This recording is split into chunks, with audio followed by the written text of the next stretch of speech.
सरदार अख्तर मेंगल को मनाने की कोशिशें नाकाम हो गई। अख्तर मेंगल का इस्तीफा वापस देने से इनकार।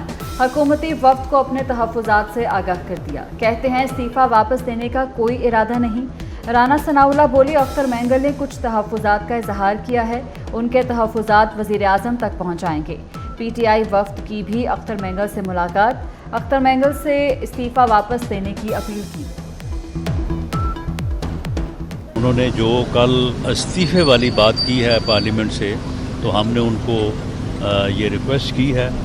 रिव्यू पटिशन जो है वो हमने दाखिल कर दी है। अच्छा। और हमारी रिव्यू पटिशन को उन्होंने रजिस्टर्ड कर लिया है। अब उसके ऊपर आर्गूमेंट्स होंगे और हमें पूरी उम्मीद है कि हमारी पटिशन जो है वो एक्सेप्ट होगी। हमें उनका बेपनाह एहतराम है और हम चाहते हैं कि जमहूरी जदोजहद में बलूचिस्तान के हुकूक और बलूचिस्तान की महरूमियों से मुतल्लिक जो उनका किरदार है वो बड़ा तवाना, बड़ा ताकतवर उनका किरदार है, उनकी बड़ी ज़ोरदार आवाज़ है, वो जो है पार्लियामेंट में मौजूद रहनी चाहिए। अपोजिशन में बैठे हैं तो अपोजिशन का किरदार अदा करेंगे, लेकिन अगर मुल्क को हमारी ज़रूरत पड़ती है तो अपने वतन अजीज़ की चप्पे चप्पे के लिए हमारी खिदमत हाजिर है। पार्लियामेंट को, सियासी जमातों को, सियासी कायदीन को मुल्क के लिए गैर ज़रूरी समझना, इससे बड़ी हमाकत और दुनिया में और नहीं हो सकती जो हमारे यहाँ की जा रही है। मैं अब भी यकीन रखता हूँ कि अगर पार्लियामेंट से दरख्वास्त की जाए कि वो आगे बढ़े, बलूचिस्तान में जाकर बात करें, लोगों के साथ गुफ्तगू करें।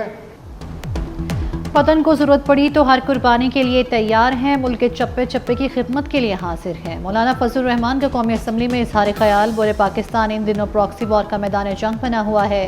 KP और बलूचिस्तान में हुकूमती रेट ख़त्म हो चुकी। फैसलाबाद का घंटाघर और अमृतधार बनने से मसला हल नहीं होगा। मामलात सियासतदानों के हवाले किए जाएँ।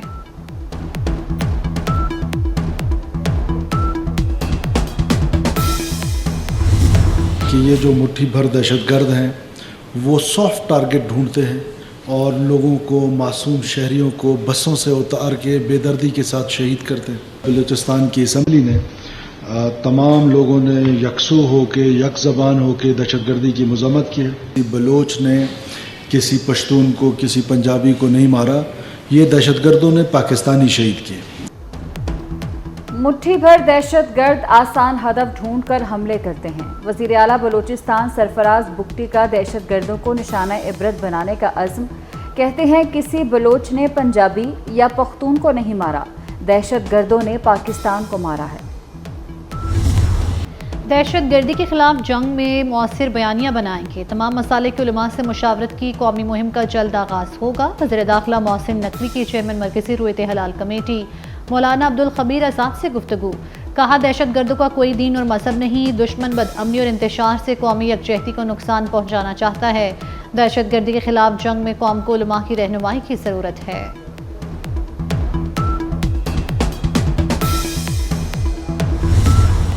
सबको नजर आ रहा है कि आपने हमला किया है प्लानिंग के तहत। आपके खिलाफ वादा माफ गुआ तैयार हो गए हैं, वो वादा माफ गुआ तैयार हुए हैं आपके खिलाफ। इतने बड़े बड़े एविडेंस हैं आपके खिलाफ कि आपका बचना नामुमकिन है, इसलिए आप उसके बचने की तदबीर करें। जरा सब्र करें, अभी तो इश्क के इम्तिहान और भी हैं। अभी मिलिट्री कोर्ट भी है। किसने कह दिया कि मिलिट्री कोर्ट नहीं है? अभी तो आप कहते हैं 9 मई की विजुअल्स लेके आए। अंधे हैं जिन्हें पता नहीं चलता कि 9 मई को क्या हुआ था। वो GHQ पे मैं गया था। थोड़ा सब्र करें, आपकी रात लंबी है। 9 मई के वादा माफ गवाह तैयार हो गए। रहनुमा मुस्लिम लीग नून हनीफ अब्बासी का दावा। कहा, 9 मई को मनसूबाबंदी के तहत हमला किया गया। अब भी मौका है, PTI माफ़ी मांग ले।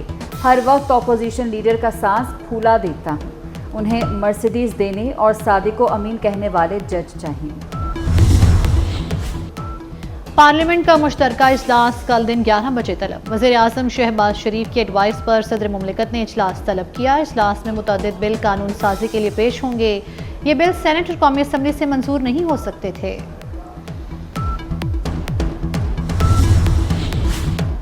علی امین گنڈاپور کے خلاف اسلحہ اور شراب برآمدگی کا کیس، وزیر اعلیٰ خیبر پختونخوا کی حاضری، معافی کی درخواست مسترد۔ اسلام آباد کی مقامی عدالت نے ناقابل ضمانت وارنٹ گرفتاری جاری کر دیے۔ عدالت کا ایس ایچ او تھانہ بہارا کہو کو کل علی امین گنڈاپور کو پیش کرنے کا حکم۔ گورنر کے پی فیصل کریم کنڈی نے علی امین گنڈاپور سے اعتماد کا ووٹ لینے کا مطالبہ کر دیا۔ کہا علی امین گنڈاپور اکثریت کھو چکے، اسمبلی سے اعتماد کا ووٹ لیں۔ 2/3 اکثریت والے وزیر اعلیٰ اسمبلی میں جانے سے کترا رہے ہیں۔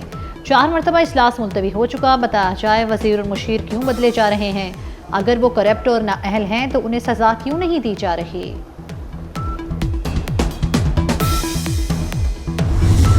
Mr. Speaker, with the ongoing gas crisis across the country, I'd like to urge the government to look into the situation of the severe gas shortages being faced across the country and give a reasonable explanation for why people are suffering in remote areas across the country, especially in urban areas as well, with the level of gas shortages across the country. ہماری problem یہ ہے سر کہ ہمارے جو gas کے وسائل ہیں وہ ہر سال ڈپلیٹ کر رہے ہیں، تو سر جو گیس ہمارے پاس ہے نہیں وہ ہم دے نہیں پاتے، اور جب مہنگی گیس لا کے سستی بیچی جائے گی تو خزانے پہ بوجھ پڑے گا۔ گیس بحران شدید، گیس فراہم نہیں کی جا رہی، شہری کیسے گزارا کریں؟ قومی اسمبلی کے اجلاس میں وقفہ سوالات میں آصفہ بھٹو زرداری کا سوال۔ ملک میں گیس کے وسائل ہر سال کم ہو رہے ہیں، مہنگی گیس خرید کر دیں گے تو خزانے پر بوجھ پڑے گا جو خزانہ برداشت نہیں کر سکتا۔ وفاقی وزیر مصدق ملک کا جواب۔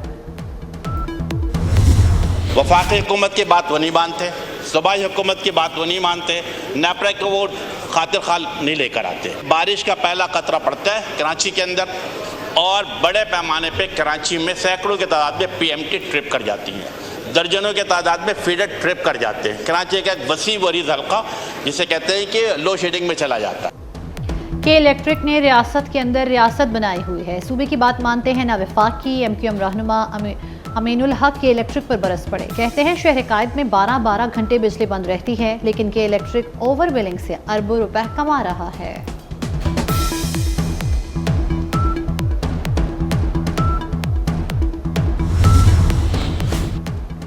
وزیراعظم سے کل عبداللہ میں لوگوں کو بچانے والے ڈرائیور کی ملاقات، شہباز شریف کا کرین ڈرائیور کے لیے 25 لاکھ روپے کا انعام۔ وزیر اعظم ہاؤس آمد پر محب اللہ کا استقبال کیا۔ محب اللہ کے بچوں کی یونیورسٹی تک مفت تعلیم اور اہل خانہ کے لیے مفت صحت کی سہولیات کا بھی اعلان۔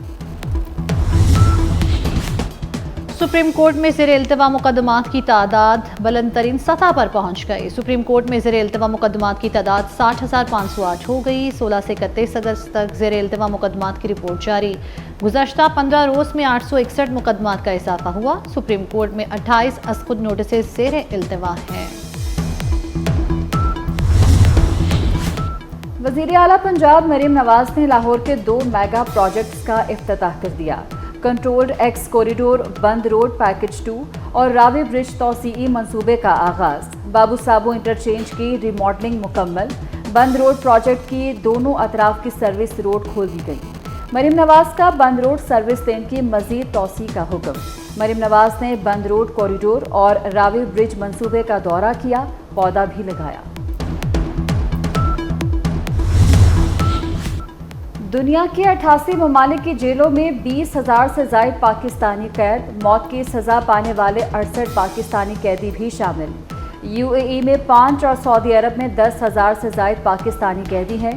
ملیشیا، برطانیہ، عمان، ترکیہ، بحرین، یونان، چین کی جیلوں میں بھی پاکستانی قید۔ امریکہ، چین، اسپین اور سری لنکا کی جیلوں میں بھی سینکڑوں پاکستانی قید۔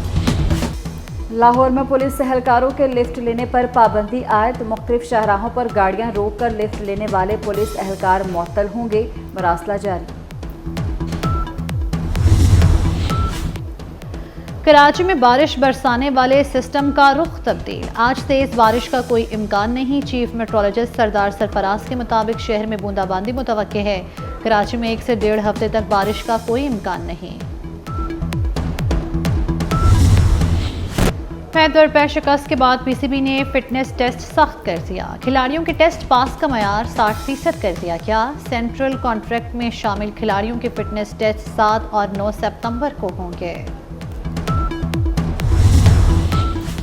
बांग्लादेशी क्रिकेटर शकीब उल हसन ढाका के बजाय कराची से दुबई चले गए। शकीब उल हसन टेस्ट सीरीज जीतने के बाद बांग्लादेश वापस नहीं गए। शकीब उल हसन पर बांग्लादेश में कत्ल का मुकदमा दर्ज है।